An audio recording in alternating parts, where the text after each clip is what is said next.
My mom would be at all my sporting events. Let's say I was playing football, okay?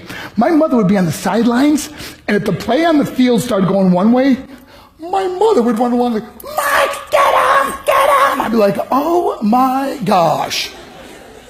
I'd get in the huddle with the other guys. They go, Mark, is that your mother? I go, no, I never saw her before in my life. See, the greatest gift my mother ever gave me, she believed in me.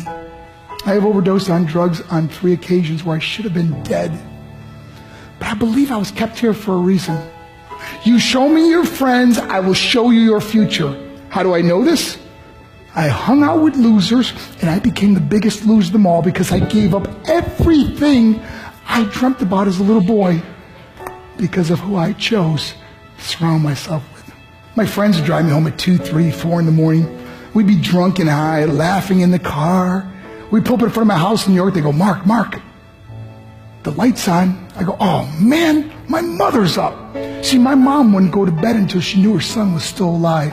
I'd walk in, she'd say, hi Mark, how was your night? I go, it's good, Mom, I'm just gonna go to bed. She goes, can I talk to you for a minute? I go, Mom, I'm tired, I'm just gonna go to bed. She goes, Mark, I haven't seen you all day and all night. Can I please talk to you? I said, man, just leave me alone. You bug me. I'd slam my bedroom door on the one person who believed in me.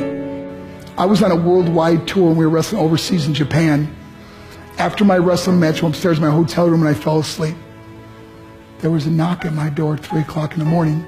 I got out of bed and I looked through the safety window and I could see it was a Japanese promoter.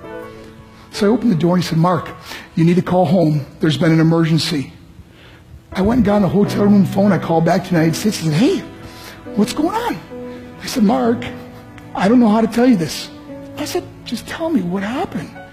I suddenly started crying. They go, Mark, I can't tell you. I said, just say it. They said, Mark, your mother died. I just threw the phone down. I ran out of my hotel room. I took the elevator to the lobby, and when the doors opened up, I just ran out into the street. I mean, there was no cars, there was no people. It was 3 o'clock in the morning. And I walked down the middle of a street in Hiroshima, Japan, and I remember looking up and just saying, Mom, I am so sorry. I flew home for her funeral, and I was so nervous to walk up to her casket, so I just stood way in the back. And I kept looking from a distance. I kept thinking to myself, Mom, please wake up. Please get up. And then I finally got the nerve to walk up to her. And as I got closer, I could see my mom for the first time. I mean, she was so beautiful. She was dressed in white. I mean, she looked like an angel. And I just stood over her and I said, Mom, you are my hero. Everything I am, everything I hope to be was because of you. You loved me so much. You gave me a life. You're the only one that ever believed in me. How did I repay her? By getting drunk? By getting high? By getting stupid? By hanging out with losers? For what? All she ever wanted to do was talk to me. I wish I could talk to you now, Mom. I wish you could see what I'm doing. Why couldn't I have been a better son? We are defined by our choices. But if you surround yourself with people involved in drugs and alcohol and pills, it's a dead end. I'm not here to preach to you. I'm here to tell you I lived that life. It leads to broken hearts, broken relationships, broken dreams, and death. For what? To get high? If you have a mother or a father, when you go home, tell them how much you love them. See, my whole life was about being rich and famous. I had to be a millionaire. I had to win the race. I had to win the race at the expense of my marriage, my family, my friends. For what?